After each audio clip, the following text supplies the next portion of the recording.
Mbira dzinoridzwa munyika dzakawanda muAfrica. Asi muno muZimbabwe ndo madzinonyanyoridzwa.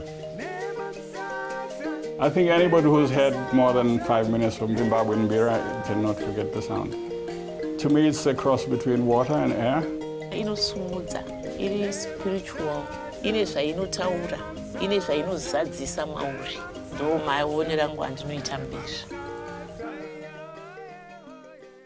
Mbira is basically a piece of wood, a board, a soundboard with keys on it, and you basically play it with your two thumbs and with your little finger. I guess the most skilled thing on this is to have the right knot in the right symmetry. My name is Albert Chimetsa, and we're at the Mbira Center in Harare. We make mbiras and we're engaged in development.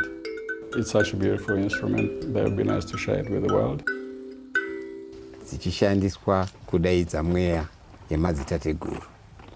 Pachirungu anonziwa more than 1,000 years old. There's a whole family of thumb piano type instruments. It's something that's sort of familiar to a lot of people as just sort of African music. So I was curious, what are the origins? Where did this come from? I'm Jonathan Schneier. I'm an engineer on the Doodle team. I'm the lead engineer on this project. I'm originally South African, my family's South African, and so I started researching thumb piano instruments, pitched it to the team, and we sort of traced it back down to Zimbabwe and the mbira and really focused in on that. This seemed like a wonderful opportunity to really show the journey of the mbira from concert and ceremonies, really understand how people use it. So here we are doing more research on the project. My name is Helen Leroux. I'm an artist on the Doodle team. I'm in charge of finding style, illustrative style animation to create an interactive doodle.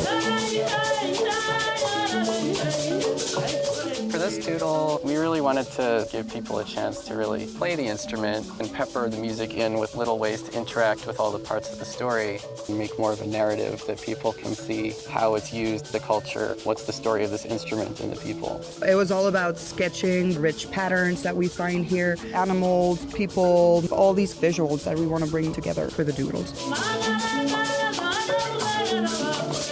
Mbira iculture yedu ingoma dzakasirwa nevakare mudziyo wedu watakasirwa nemadziteteguru saka ndo zvatinofanira kunge tichiteera tichiziva kuti ndo midziyo yavaishandisa.